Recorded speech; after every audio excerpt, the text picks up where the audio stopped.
PESR institute and college, Prasanna plan, 8 Sundarwadi, Chhatrapati Sambhajinagar. भविष्याचे no tension. घ्या आजच admission. PESR institute and college.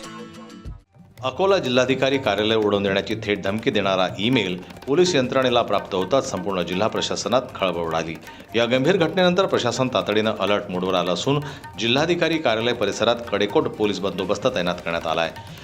प्रवेशद्वारांवर कडक तपासणी सुरू करण्यात आली असून वाहनांचीही झडती घेतली जात आहे.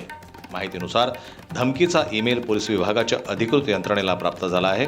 त्यातील मजकूर गंभीर स्वरूपाचा असल्याची माहिती सूत्रांकडून मिळत आहे. या ईमेलची माहिती मिळताच बॉम्ब शोधक व नाशक पथक, गुप्तचर शाखा आणि स्थानिक पोलीस तातडीनं सक्रिय झाले. जिल्हाधिकारी कार्यालयासह परिसरातील सर्व हालचालींवर बारकाईनं लक्ष ठेवण्यात येत आहे. दरम्यान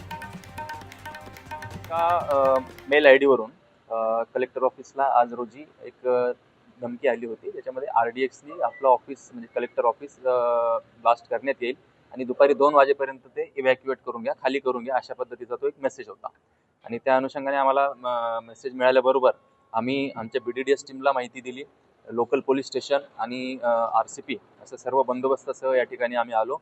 BDDS टीमने पूर्ण कलेक्टर ऑफिसच्या बिल्डिंगची, इमारतीची पूर्ण चेकिंग केलेली आहे आणि परिसराची देखील त्यांनी चेकिंग केलेली आहे आणि त्यांना कुठल्याही या ठिकाणी घातपात घडू शकेल अशा पद्धतीचं कुठलीही वस्तू त्यांना या ठिकाणी मिळून आलेली नाही आहे सध्या. आणि कलेक्टर मॅडम या ठिकाणी आता आल्या, त्यांच्याकडे आम्ही बिल्डिंग त्यांच्या ताब्यामध्येही देण्यात आलेली आहे. थोड्याच वेळात बिल्डिंगचं जे रेग्युलर कामकाज आहे ते सुरू होईल. अनिल पुन्हा पाठवलं याचा पत्ता लागला. ते आता आमचे सायबर एक्सपर्ट त्याच्यामध्ये काम करतायत. त्याची माहिती आम्ही संबंधित जे कंपनी आहे त्यांना, सॉफ्टवेअर कंपनी आहे त्यांना पाठवलेली आहे. बाकी डिटेल्स त्यामध्ये जास्त देत नाही.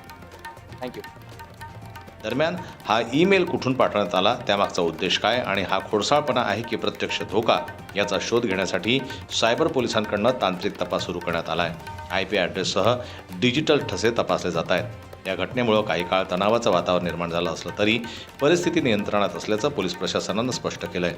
नागरिकांनी शांतता राखावी आणि अफवांवर विश्वास न ठेवता प्रशासनाला सहकार्य करावं असं आवाहन यावेळी करण्यात आलं आहे. जनमत लाईव्ह न्यूज करता अकोल्याहून संजय उमक यांची रिपोर्ट. मराठी बातम्यांसाठी जनमत लाईव्हला लाईक करा, सबस्क्राईब करा आणि बेल आयकॉनला दाबायला विसरू नका.